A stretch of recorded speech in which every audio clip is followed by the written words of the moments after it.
when Scarlett Johansson and Jack Antonoff were high school sweethearts? I do. It was 2001, The Lord of the Rings, The Fellowship of the Ring premiered. Lifehouse's Hanging by a Moment was inescapable. Bjork wore the swan dress, and 17-year-old Scarlett Johansson was attending the professional children's school in New York City with fellow 17-year-old Jack Antonoff.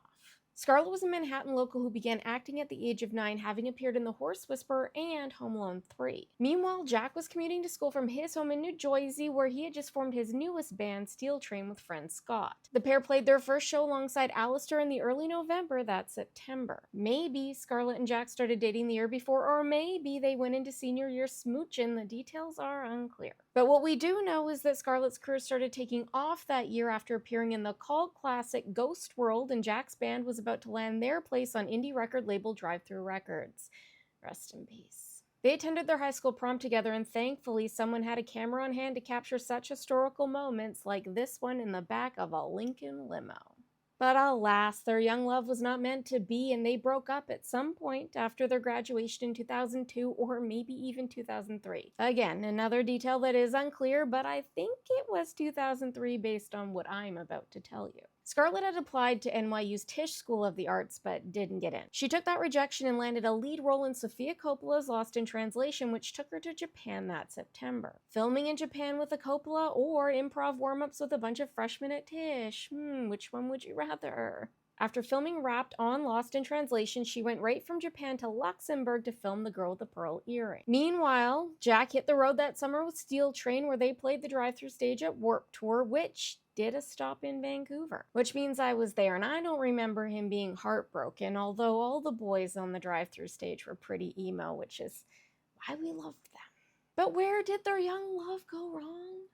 While we may not have the details on many parts of this relationship, thankfully, Jack included a little song called Better Love on Steel Train's 2005 debut album, which paints a pretty clear picture of their breakup with lyrics like, "Boy, you're pretty, you're just not for me. Better love, I do not see. This girl, she had it kinda sweet, till fame swept her off her feet. Scars are in her name, and she scars me in blame.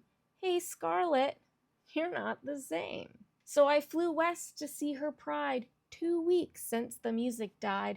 I watched the camera shoot this girl, seems to me a hollow pearl." Now, The Girl with the Pearl Earring and Lost in Translation premiered in August of 2003 at the Telluride Film Festival, which is west of New Jersey, so maybe they broke up 2 weeks before that, but he still went to see her movies. You know, after fame swept her off her feet. Yeah, anyway, Scarlett went on to date a bunch of people like Patrick Wilson, Jared Leto, Benicio del Toro, Josh Hartnett, Sean Penn, Justin Timberlake, and Bradley Cooper. She married and divorced Ryan Reynolds and Romain Doriak, with whom she had one collab. She is currently married to Colin Jost, and they have a son named Cosmo. I've covered some of these in past videos if you want to go take a trip down memory lane. They are on this playlist.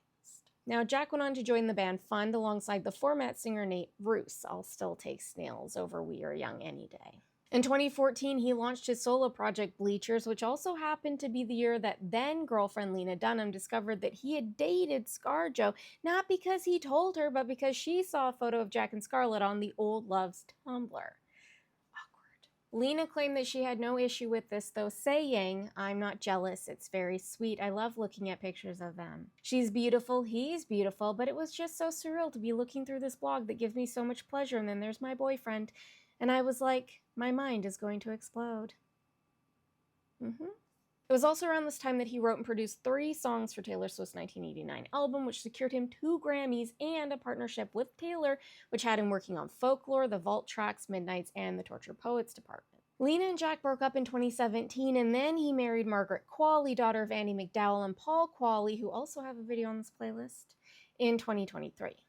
Taylor was there, remember? Thanks so much for watching. Hope you liked this one. If you did, please save and share it with your friends. It really does help spread the good word of the cult. And don't forget to follow the cult over on the gram, the tube of the year, just in case. Also, we have pins and stickers over at thecultofmakes.lol if you feel like showing the world how much you love being indoctrinated. Good day, and may the cult be with you.